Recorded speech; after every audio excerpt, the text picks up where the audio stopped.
We're going to talk about knowing your numbers. At that, I'll leave it to Melinda. Hi guys, Melinda Grimaldi. I'm a real estate and title attorney and happy co-host here of Damage Control. What episode number is this, Anthony? 29. Are you guys ready? I don't know what we're going to do for like our 1 year anniversary, but we were kind of planning this. Hopefully that's going to be next February. So we have a couple months to plan, and hopefully there won't be any too much COVID stuff we need to deal with, but probably will be some of it. So we'll have to play that by ear. Regardless, we're going to have something fun. So stay tuned on that, because this is going to keep going and going. We love closing your deals, guys. We love troubleshooting your deals. So that's what started this show. And now, but it's not just your deals. It's your business. It's your marketing. It's your numbers. So today is all about knowing your numbers. If you've come to any of our sales workshops or our business planning workshops, there's always a portion about knowing your numbers, but we can't talk about it for so long because we have a whole workshop to do. So today we're just going to be focusing on that and breaking it down. So Dana volunteered to be our pretend realtor, but if anyone wants to share real numbers, that will be even better.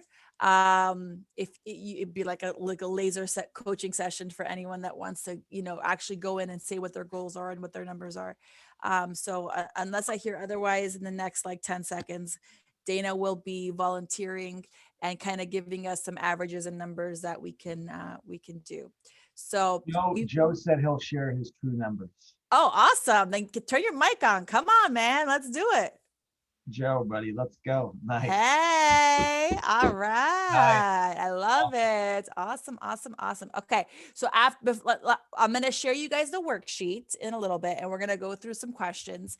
But know that everyone's going to get this after the show, so you could sit down and mark it. But in the meantime, you guys can take your notes and work through the problems with us. Not the problems, but like there's some mathematical equations and calculations they're going to have to do to walk through this. So we created this. We've been working on this for a week, this worksheet.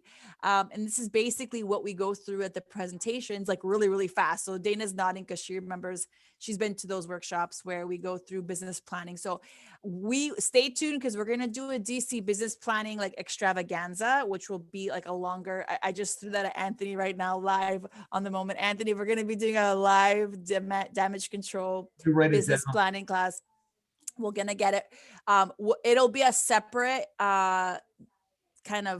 it won't be a show. It'll be a workshop just for you guys, our subscribers. So if you guys want to come on and work through some of these things with us, and we'll get you guys ready, because guess what? It's November. And I don't know where 2020 went, but 2021 is around the corner, and it's a great way to have a fresh start. But we can't really plan on what we're going to do to get to our goals if we don't know our numbers first. Knowing your numbers is super important. And if you're treating your license like a business instead of a hobby, you really need to have these numbers worked out. So if you haven't done any numbers yet, this is the first step to do it, and we'll walk through it step by step. So let me share my screen and I'll show you our worksheet right now. So here's the worksheet, okay? We have some examples here. But we can, this will be what you receive, and we'll go through all this together today. All right. So with that being said, Joe, turn on your mic and let's start chit chatting, because we can talk about things in like, in like abstract as an examples, but it's much better for everyone, and especially the person who's volunteering, to actually use some real numbers. So Joe, let's start with, have you thought about what on all these numbers, Joe? Be realistic. So what do you want to earn next year? What's your goal for 2021? I'm not even used to saying it. $1 million of like gross net cash in my pocket, like $1 million of commission. All right. So Anthony, do you want to pull out the calculator? Because this is a PDF, so I can't put that in here. He's gonna. So can you put it in a Google Sheet so you could share your screen in a little bit and like show the math? Okay. So we'll work through. All right. So In the last, okay, great. $1 million. I love it. Go big or go home. So what was your volume for the last 12 months so we could start working out some averages? Volume, It's like, including rentals. let's stick with sales for now. Okay. And your desired income, let's stick with sales just because it's gonna make for an easier. We could do a secondary stream of income for rentals, but that'll be kind of on the side. Okay, so you want total like sales dollar amount? Yeah. One- So how much were 1 million. your buyers and your listings, how much did they total? 1,542,000. Oh, cool. So our our number there example is a lot very similar. So that means how many deals were closed in that 1.5 million? 5. 5. Okay. So Anthony's going to work what the average commission is per closing, which is probably very similar. Well, we had 6 as the average. So Let's do 3. what do you mean? No, he's telling you 5. Oh, 5? Wow. Holy crap. Okay. So 5 closings in that 1.5 and change. So what's his number? What's his average commission? So he's got 5 closings, and how much is 1 point mil? What is it? What's the gross volume again? 1,542,000. Okay, and you've had what? 5. Yeah. So 308,400. His average is 308,400. That's your average deal. So at 3%, what's his average commission? He's going to be at 92.52. 92.52. Damn, brother, that's a good average. Yes, Okay, so $9,250. why then my math was off on the worksheet then. All right, let me just double check that. I'm checking your math. I'm trying to let people in, so bear with me if I'm Okay. like trying to. 1,500,000 and what? Sorry, one more time, Joe. 1,542,000. 42 divided by 5 is 308. Times 3. At 3% is $9,252. Right? So what's your split with your broker?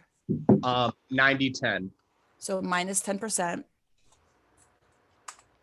So his net commission per deal is $8,326.80. Anthony, are you writing all these numbers down? Yes. Because I'm going to forget them. Thank you. $8,326.80. So this is important because if you want let's go back to desired income level from your closed deals. Do you want to adjust it and take out the rental portion for now so you can know how much you want to portion to the deals? Or you want it all to be from closings deals?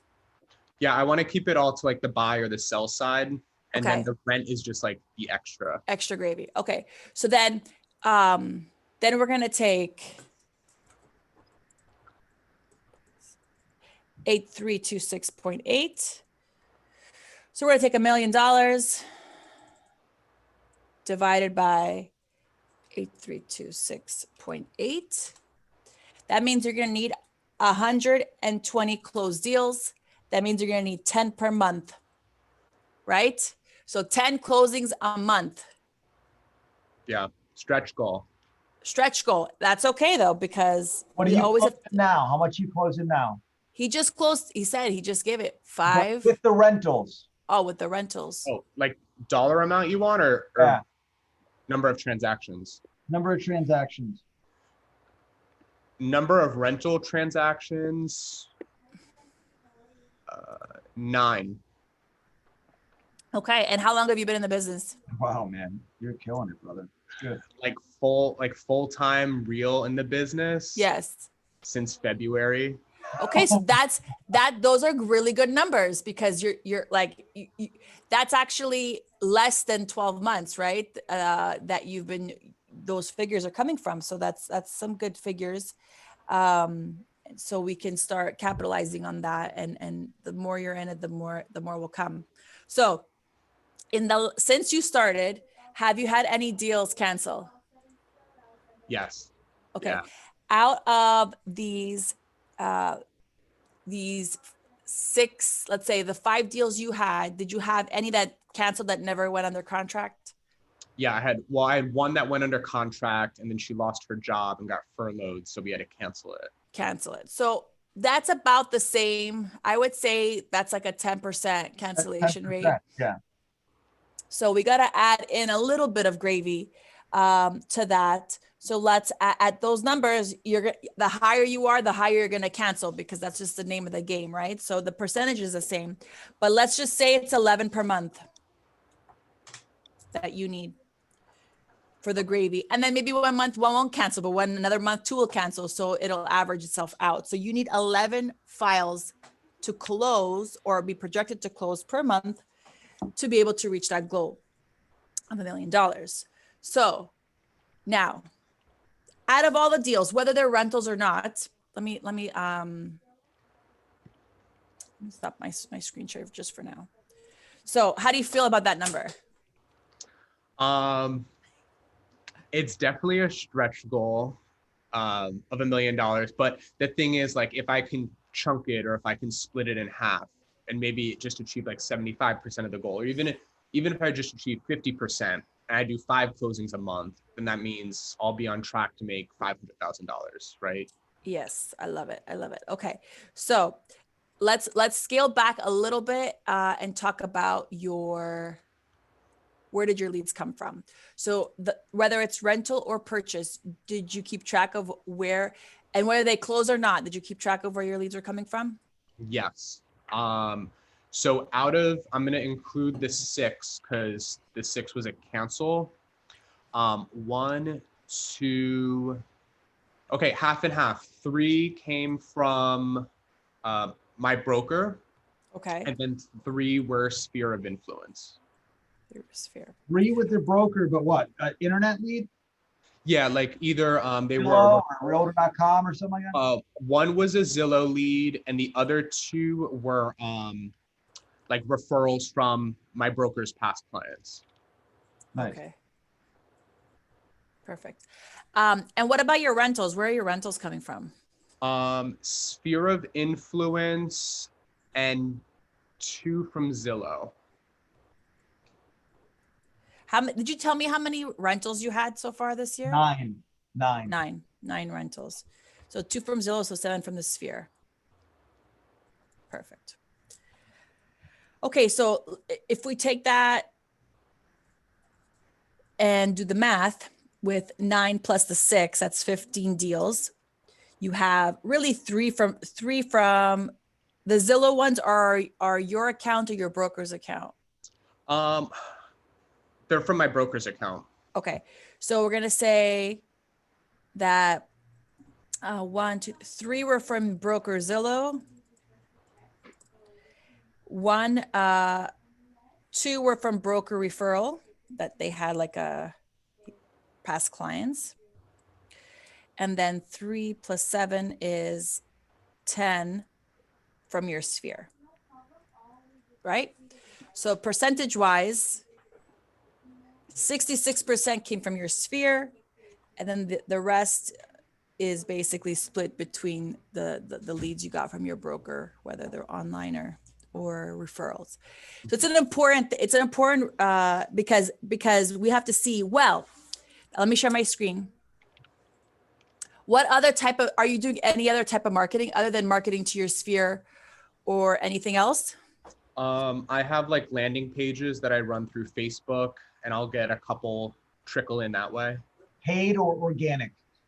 Both. I'll run them organic and then depending how the engagement is, then I'll boost them. The ones that already naturally are looking better? Yeah, like seller landing pages, like get a free home valuation. Gotcha. Okay. So, but you haven't closed any deals from it yet, right? So how long have you been working on that? A month. A month. Okay. So, those things, those are not like hot. They're not like hot and heavy to like, hire a realtor necessarily in that moment. Right. They take time. So those that's like a long game. So you need to, you know, always be thinking, okay, you have long games are great, but you need some short-term goals for that as well to make sure you keep moving it forward. So, Right. all right. So you are using, you know, the purchase, you're not really purchasing the leads. Your broker is. So your broker really is one whole category, and then your referrals from your sphere. So when it comes to referrals from your sphere, we just did this mathematical equation here. You're trying to do other things, but they didn't so far haven't resulted in any other percentages. So we just worked out your percentages of 66% for your sphere, and then we take, if we take 3 divided by 15, you have 20% come from your broker's referrals, and then the rest comes from your Organic traffic, landing pages. organic trade. Exactly. Okay, good. Wait, let me see something. I'm doing the math in my head for 66%, but is it 10 divided by 15? It is, yeah. Yeah, okay, good. All right. So the key to all this is knowing what you're going to do next, right? So we're going to go through some questions. So with what you're doing now already, you have your broker's leads and your sphere. Is there anything with those two categories that you can get better at? For example, with the leads that you're getting from Zillow, can you work on your closing rate to have a higher closing rate? With your sphere, can you reach out to them more? Can you get better at your improve your closing, not closing, your newsletters? What can you work on to make that number convert better? Do you think you have any plans or what you think you can work on for that? Yeah, the Zillow leads, definitely giving them more touch points, giving them more calls. They are pretty cold, but I know that like at one point or another, they requested information. So the thought was in the back of their head. And then, yeah, for Sphere, because like I've noticed, like I've lost maybe 1 or 2 deals from not following up or forgetting people's like lease dates that they end. And then you see that they use like another realtor, another agent, and they're like your friend on Instagram. So Yeah. always like staying around the Sphere. Yeah. Reminding, Right. reminding, constant reminding and checking in, right? With the existing sphere. 100%. So you probably do that, but you got to do more of it, right? So that means that likely you could get a bit more deals from those spheres. You can get a bit more closed deals from the leads you get from your broker, but that's not going to get you to 11 deals a month. Probably you're probably going to have to do more of something, right? So is there anything you could do more of? The same thing. Can you do more calls, right? So you could get better maybe at your calls. You could probably do more calls. But it seems like since you're only doing these two strategies, you may need to add new strategies to get to your goal. What do you have any feedback, or you want to build in on, Anthony? I'm going to. So my question is, what about social media? Because I know you're big on social media. I know that you just had lunch with Val, one of my sales assistants. You had yoga, you're doing yoga with her. You met her through social media, obviously Slack and through DC. Any traffic that you can pull through social media? Yeah, it's interesting. I'm working on the language that I'm using. It's funny, I'm attracting a lot of agents to my page, and a lot of like partners and vendors, which is awesome. Learning what type of language to engage more end users, my buyers and the sellers. I haven't really generated a lot of business or leads from Instagram, funny enough. Okay, and then you mentioned also Zillow leads to get better on. What can you get better on? Describe that. Follow up? Hitting them on the phone. Just got to call them every single day. It's something I haven't been doing. I give them the 2 calls, but like hitting them, in a 7-day or a 10-day follow-up. And then when you get someone who's on the phone, okay, and that person, let's just say hypothetically speaking, says to you that I'm already pre-approved or I already have a real estate agent, what do you say to that? Well, if they're pre-approved, would you mind sending me over the letter because it contains things such as your purchase amount and what loan that you qualify for.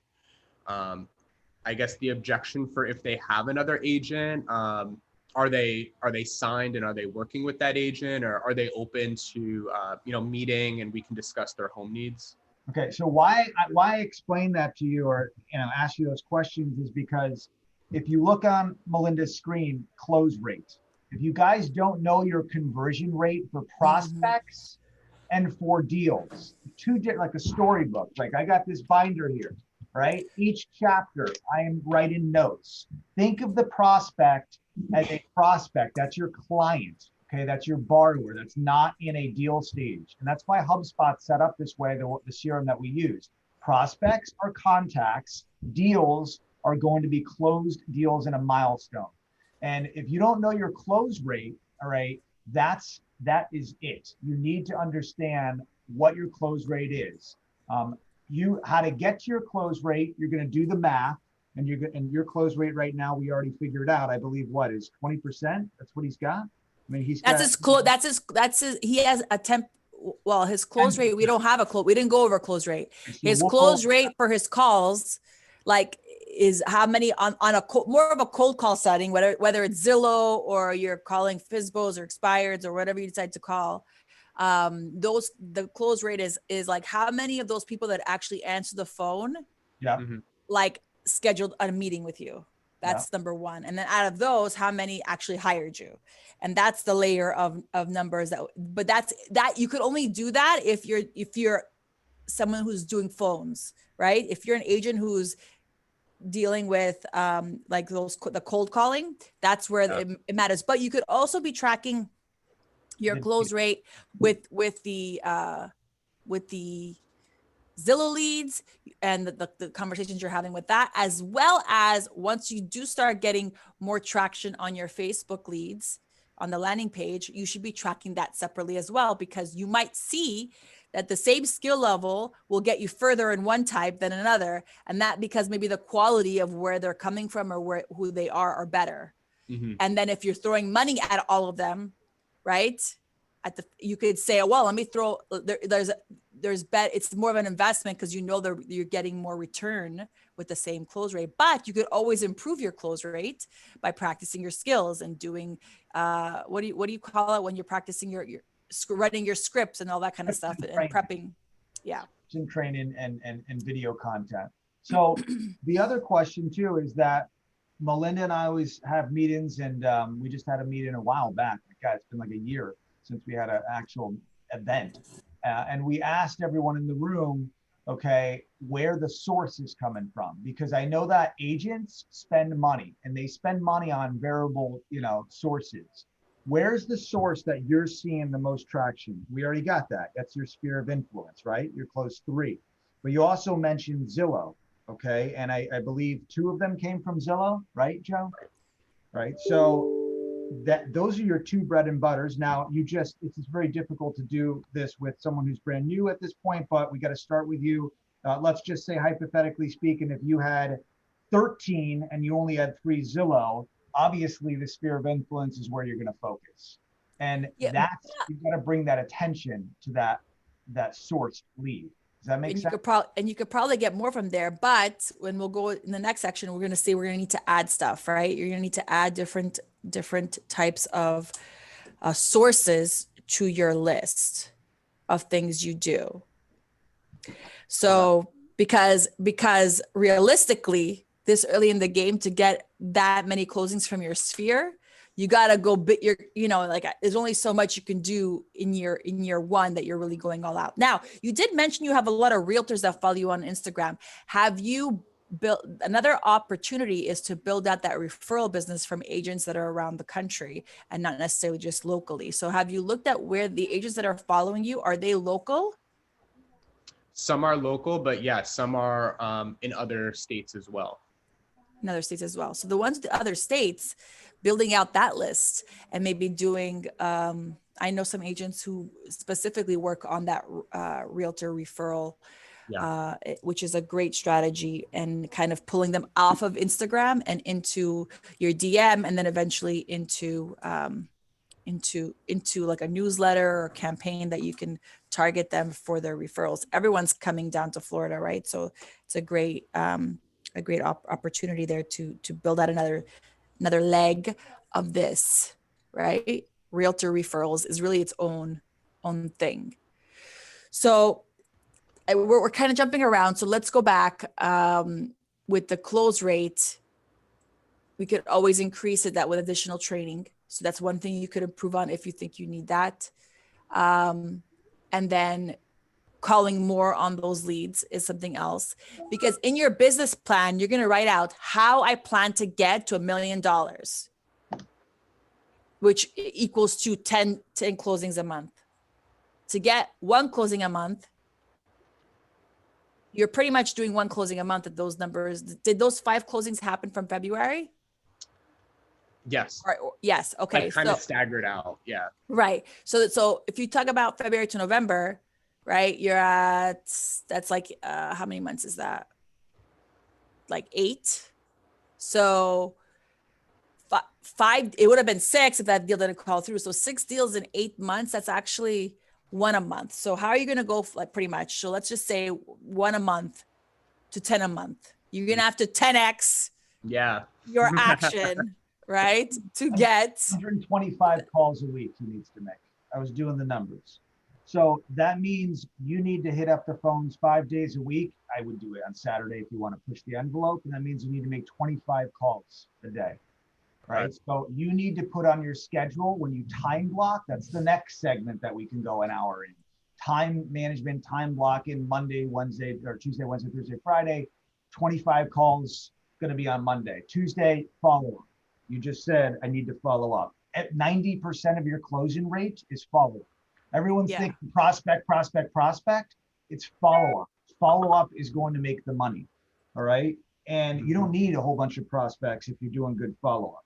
I can tell you that. So that should be quoted. You know how we like always write down people's, like when they're guests and they like say something really good. That was really good. You don't need that many prospects if you're following up, because the money's in the follow-up. That's really good. Right. So that means 125 calls a week, which is not much. Call centers do 50 a day, 100 a day. Right. But these Zillow leads and these leads that you guys are getting, especially sphere of influence, that's not a cold deal. That's a hot deal. And that's an application. And that's something that you're going to nurture. And that's something you're going to go over numbers. And if you're a lender, if you're a real estate agent, you're going to take them out. You're going to show them homes. You're going to sit down with them. You're going to, go over your intake form that we just went over, ask those questions. So in your mind, you need to know, all right, I need 125 calls a week consistently, just like I need to run 5 miles to lose weight every single day consistently. I need to sleep. I need 8 hours of sleep. I need my water intake. I need my nutrition. It all comes from the same point of view of where we're trying to go. The source is one thing, the calls and the action is the other. So 125 calls a week is going to get you to your 120 closings. Okay. And then you got to figure out your close rate. We can't do that because Joe has 6, he's got 6 deals right now. So his close rate, it really depends. Well, you could tell your close rate by how many Zillow leads you worked and that you closed 3. Yeah. All right. That's a good way of doing it. So more if you include the rental ones. How many of you called the Zillow leads? Take a guess. Estimate. I want to say like 60 or 70 of them. Okay. 60 or 70, and you closed 2? About, No. There's 2 rental Zillows and 1 sale. So that's 3. That's good. That's really good. So he's at a 20%. No. Yeah, he is. Hold on. 3 divided by 60? No, 5. He's at 5%. 0.05 is what he's at. So he needs to pull that number up, and that should be at least 10 to 20. The way to do that would be automation, folks, but that's a whole different game. Automation or more calls, because it's been 8 months. More calls, more months. follow-up. You did More 60. follow-up and more calls he needs to do. All right, he's gonna have to pound the phones to get to that number, probably 240 times to get to that number. Or he's got to work on his conversion rate. Why is he not converting those Zillow leads? So then I would analyze it on that aspect and say, all right, if my conversion rate is 5%, let's just say, to use as an example, how do I get to 15%? Okay, and then it's all the objections of these Zillow leads or sphere of influence. If they're showing, you're showing homes and multiple homes that are coming in and they're not closing, that's a pain point. What's going on with that? So, hey, Noel, you want to chime in, brother? Because I know you're itching to chime in. No? See you there, brother. Just listening, just listen. It's all good stuff. Good stuff. How do you do My your numbers very similar. Watch this. How do you do your numbers? Watch this. Yeah, I do my numbers almost, I reverse engineer everything, and I really don't focus on the closings and the end game. My big thing is my lead source. And the way I do it, I can self-diagnose, like you're saying, the quality of the lead based on that close ratio. So if there's a number of different sources, you can self-diagnose whether it's the lead, whether it's the way that you pitch, because the numbers are pretty simple. Let's say you want to get, I need 100 leads is the way I look at it. 100 leads, the average close rate nationally, this is whether you're seasoned or unseasoned, is about 30%. People are going to say, well, that's terrible, but we're working into that figure. Fallout in inspections, poor appraisal, all the factors that may hold up a file. So on 100 leads, you're expected to close 30 files a month. Well, how do we get there? That was the macro. On the small side, you take 100 leads, 50% of those fall out for the reasons I just gave. So we've got 50 deals that are converted, possibly prospects. Out of those 50, now I'm looking at my personal skill set on close ratio. Now that's my pitch.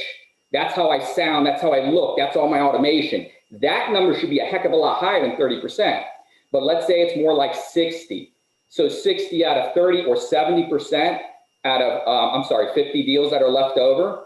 Well, what's that number? That number should come to the full number, let's say 30% of 100, that's 30 deals. We take 50, we close at 60%. What is that number? 30 deals, right? So you look at that macro level of the number of leads, where I'm getting those leads. I love the fact, Melinda, you asked, where do you get those leads in the beginning from? Because you got to have different buckets. For us as a lender, I like to have X number of realtors that I'm working with as refer partners. I like to have a bucket of paid leads, Zillow leads. I like to have maybe a builder or two that I'm working with. And all of those I try to have working in concert. If I can give a Zillow lead to a realtor that I've teed up, if I can give a deal that I'm working with on a builder side and just give the deal to a realtor that now can get commission on that just as a gift, as a hey, thank you for working with me type situation. But I've got different irons in the fire that I self-diagnose for my numbers. But a quick, fast rule of thumb, start from the very end, the number of leads and where you're getting those in the source. If you say 50 leads, if you're starting out and saying I can only do 50 leads a month because that's all I can generate right now, well, cut that in half, boom. 25 are gonna fall out because of just whatever. Then put in your close ratio. 60% of 25, that's 12 to 13 files. Well, what is the number I wanna make annually? Now we go a step further and I say, what is my average payout on a specific file? Mine happens to be, let's say, $3,000, right? At $3,000, right, times 10 closings, right? That's 30 grand. That's 360,000 a year. So reverse engineer that number. I want to make $500,000. At $500,000, I back off that and I say, well, if I make $3,000 a deal or a realtor makes $5,000 a deal, how many deals is that? And how many deals is that gives me a number that I work into the number of leads that I need. And those number of leads, I work in my fallout and whatever, and I've got my different sources to get me to my end number. I don't start out with the number of closings and how good I am at that. I start out with how many leads do I need to achieve my goal? And then I go down micro and analyze those sources. It sounds kind of convoluted, but when you get it, and I got it written down on my board in front of me, exactly. We have lead sources that are personal referrals, right? Are past clients. We can break it down into all sorts when you really get into it. And that's the way you should be. Because if I have a Zillow account that's returning a percentage of closings of 1% or 0.5%, I got to kick that lead source to the curb, right? It's so important if you're throwing money to a marketing source to know the return and be tracking. And so sometimes it's hard to tell, like, oh, I found you online, right? Or if you're paying ads or all these different landing pages that you're doing, you really need to change the phone number so you could track the source. It's not expensive, but you're able to get a number just for that marketing initiative so that you can see if the money that you're spending, how many calls got registered through that source, because otherwise you're throwing money and not really taking in and paying attention to where that money is going. And if it's even working for you, because you're supposed to get at least a 3 times return on your investment when you're marketing dollars. Let me ask you a question to Dana. Let's put Dana on the spot. Dana, how would you get 25 prospects out a day? What would you do to try to achieve that goal? Every day, 25 prospects. Who am I talking to? I'm going to have to really talk to some of my previous customers. And what I'm starting to do is certain customers, they've been easier to work with than others, right?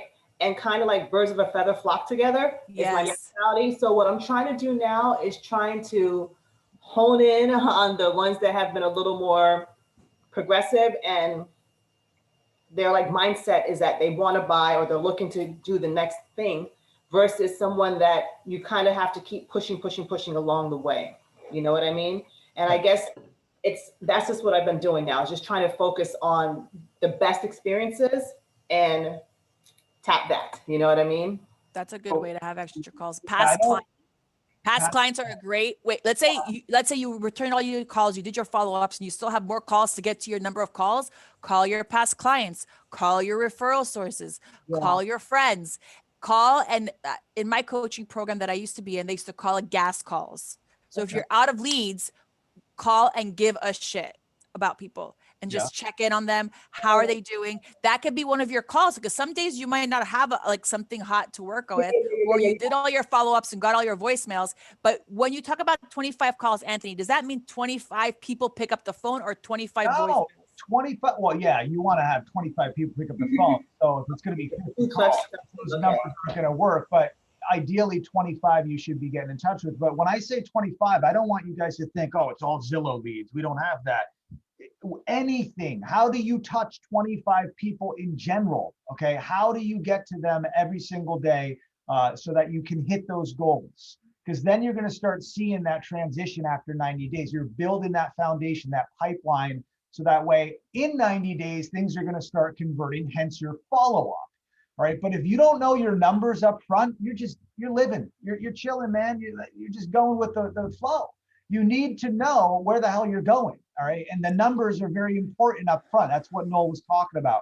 Hey, Brian, I know you came from a call center and you made about 150 calls a day. Can you just elaborate real quick in 10 minutes or 5 minutes what you did?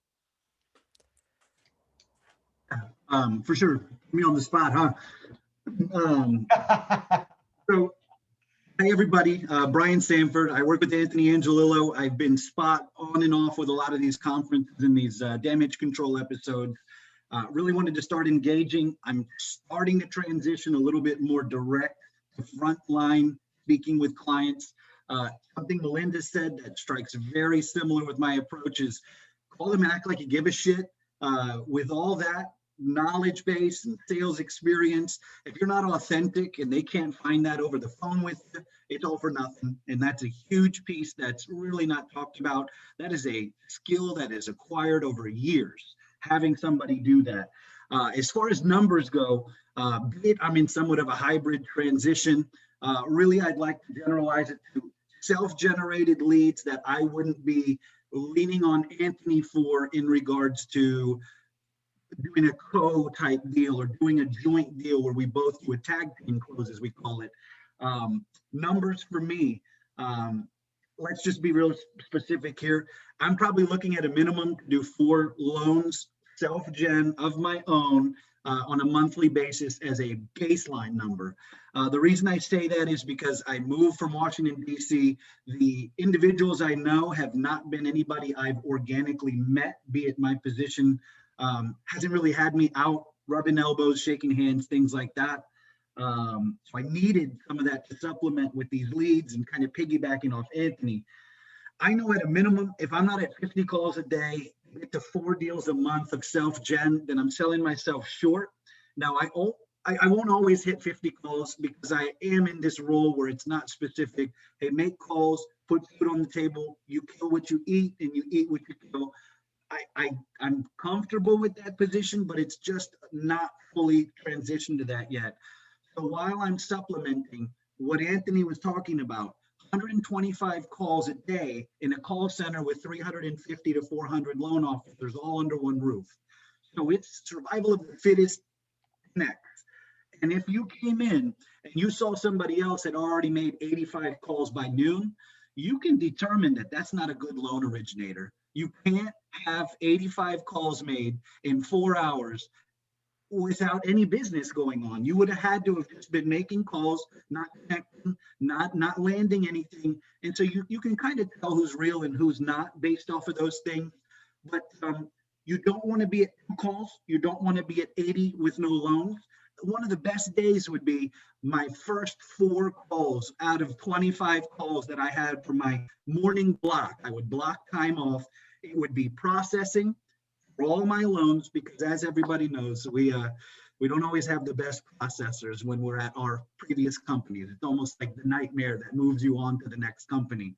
So I process a pipeline of maybe 75 of my own personal loans to close month after month, not making big bucks on them, but it was just the deal that I signed up for. Process 2 to 2.5 hours before noon. Once noon o'clock, once noon, about 3:30, 4 o'clock hit, that phone literally would not get put down. I actually let my fiance borrow it. I had the headset for most calls, most loans, and most closings in a month given to me because some ungodly number of calls was made that month. It was, rather than use your hand, let the computer and 10 seconds of dialing in from a phone, like it was getting that crazy. So 4 now, right? Four is what you need to hit a month, right? That's where I'm going back to. I know I'm all spotty right now, but let's call it 4 a month, self-gen loans. Yeah. And I'm not talking about refinance leads. I'm talking about actual purchase leads. Yeah. Refinances, I blow out the water. 50 calls a day. I think I'm more comfortable making 100 calls a day. I understand I can convert more, but as Noel led on to, I think I convert better than the average bear. I think out of those 50 calls, I'm pulling more than a normal individual dealing with normal. We've got good rates, good programs, and a good team. I'm not talking that jump change jargon. I'm bringing it. I'm psychologically bringing what I have in my experience to the table. I'm dropping guards and I'm really getting to the point quicker. So I know I can make more calls, but now I got money on the line and it's full focus.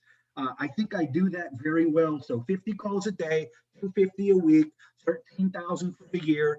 I think I'm going to double that, but that's my baseline as far as bare minimum. What does that make you? That's 4.33 funded a month, right? That would be 48 closings yearly. Yeah. 4 per month, depending on loan size and what you call it. Let's say it's average 280, like an industry average. So 4 times 280. Let's pretend these were not ones that you put me on with self-gen, like I'm talking about. And we'd say I would have a 1% commission. You asked, I'll tell you. 100. That's 11.2 a month. Yeah.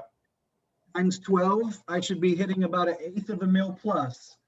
Yeah, 134, 125 would be my 1/8 of a mil. My goal is 200. There you go. That's where I have my baseline. But if I put a baseline, I can talk about it. If I put a max cap, I feel like I'd limit myself. So there's two things that I want to go over, not to cut you off, because we only have 10 minutes left. We have it's all right, brother. I love you. The 10-minute rule is in effect. So we have a growth number and we have a knowing your numbers, right? There's two different numbers. And ironically, 2 years ago, when I didn't have the team that I had, and Melinda was, small too. Now she's got an enormous team. Everything's, flourishing, God willing. The point I'm trying to make is the growth number I had was 100 units, right? That was what was in my head, saying, there's no way I'm going to get to 100 units. Not yet. Let's take on 35. At that time, my numbers were 35. Now I've changed that, okay? So the numbers on a macro level move to 100. Growth number is now going to be more than that. A growth number is something that is a goal, 500 units a month. So you can get to the 100 units. So you guys need to figure out your numbers up front, which Melinda just went over, to get your annual income, all right? And once you hit that, you need to understand that you need a growth number as well. So don't shy away with that, because if you're not making something that's going to be higher and you hit that goal, what do you do next? Right? You make a new goal, that's fine, but I wouldn't, all of my mentors say you really need to set that goal high. So you're climbing and you're constantly getting your goals out of the way. Would you agree with that, Melinda? Yeah, you can't make shy goals, right? Yeah, I'll say my real goal has been the same for like 4 years for my firm. But every year I'm like this much closer, right? So I didn't hit it this year, but I like the real goal. But next year I'm for sure hitting it now. And I just broke a goal though, right? So it's creating the infrastructure and the systems and the sales strategies to get there.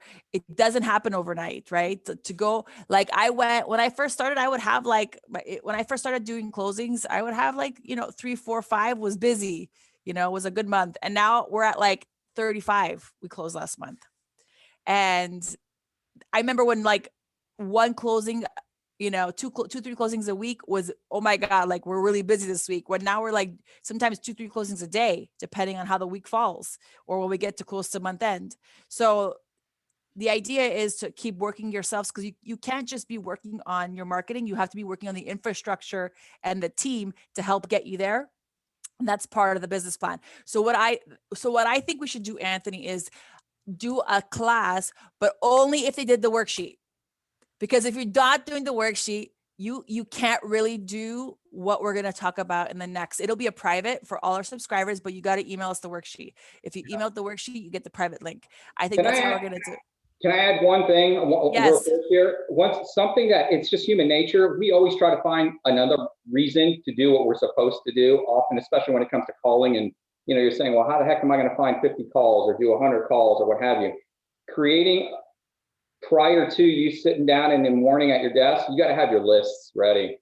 Past client lists. So you're not searching and there's no excuses. If you get to that, I love it, the gas calls. We'll have that list of gas calls, the phone number, email, add whatever you need so that you're not finding a reason to get into the system. And now you're looking, oh, wait, I got an email. Oh, wait, the phone rings, I got a text. No, you've got your book and your lists are there. Your numbers are on the front of the book.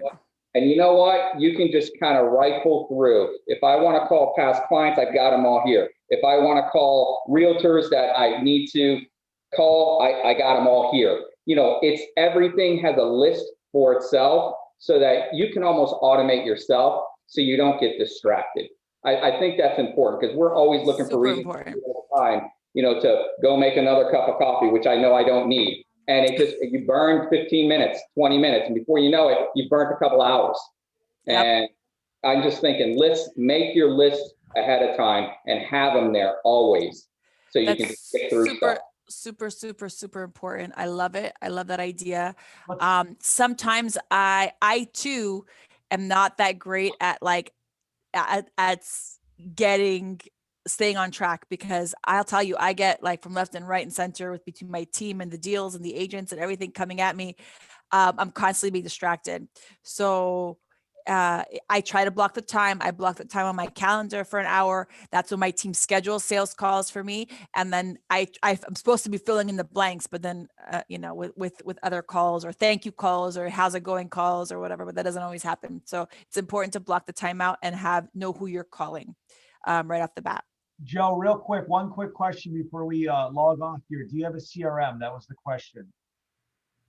Yeah, so we just switched from Follow Up Boss to KV Core. That has some more features in there that I'm going to play around with just to send those drips and get those systems in And place. nurture those leads. Right. But you should be putting everybody in there. Everybody you know should be in your CRM. They shouldn't be getting every single newsletter, but everyone you know should be in there, right? So that you can keep track of where you met them, how you know them, and then when you have something general for everybody, remind them what you do, right?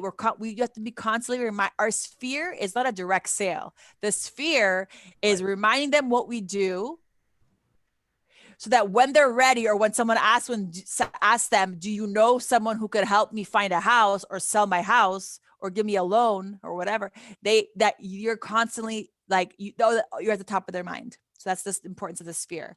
And so we have to think about what additional things we're going to be adding. There's different types of things, right? So if you're going to be joining us on our private coaching business plan call that Anthony you're going to do for our DC subscribers, that filled out the worksheet, and everyone will get the worksheet if you're a subscriber after this call. It'll get emailed to you. We'll have a deadline for it. So look out. We're going to have a video explaining everything after this week about how this is going to work, because we're figuring it out live here. But the key is making sure you guys submit something, because that's really the first step.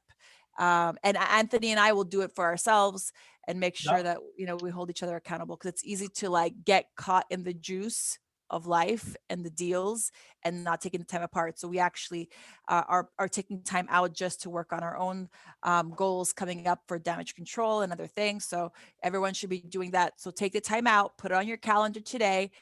Between the next 10 days, when are you going to work on these numbers? What do you need to work on these numbers? What information do you have to have ready to work on these numbers, so that you could fill out the form, and then this way you're ready for the next phase, because the next phase is super important.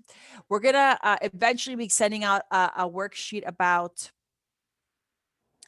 knowing your numbers for cold calling, and Anthony is going to be more this one I build out more, but Anthony's going to be building out more the one about cold calling, because he knows like you need to call this many people to do this many things to get this many things. Like he just can even say it out loud.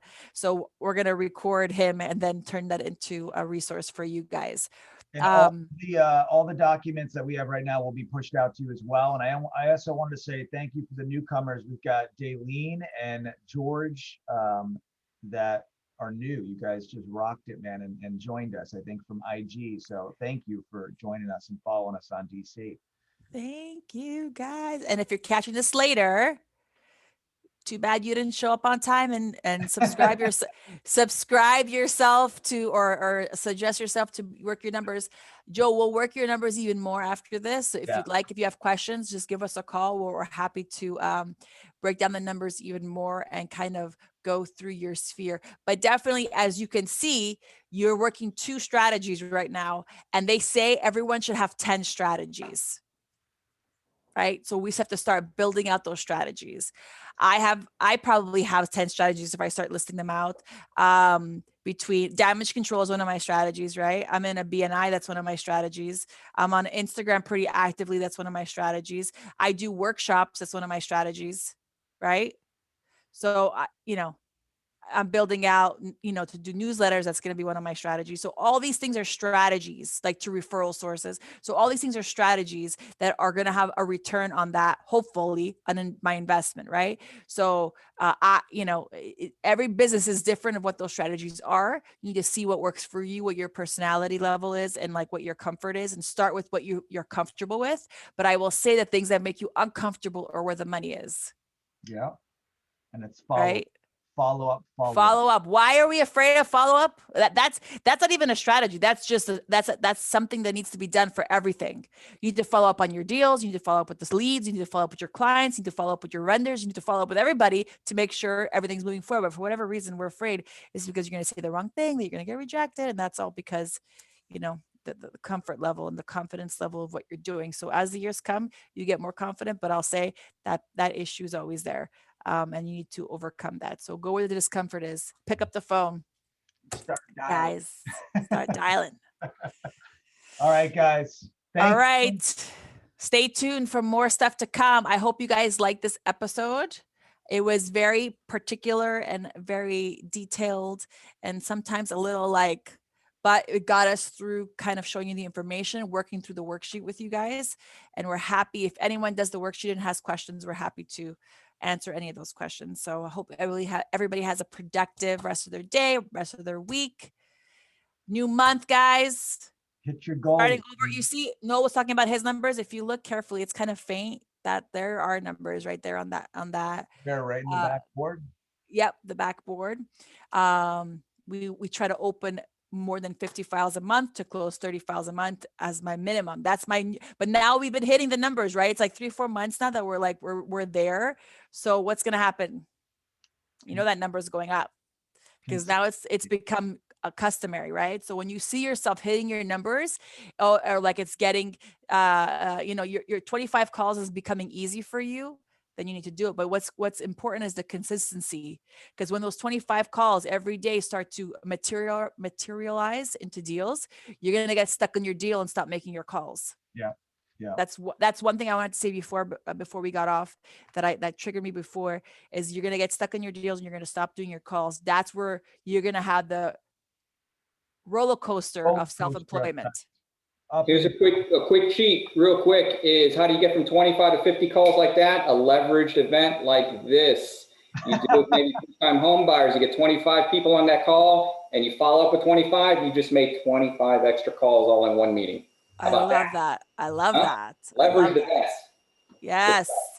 All right, guys. Have an awesome rest of your day. It's lunchtime. Yeah. Bye. Thanks, guys.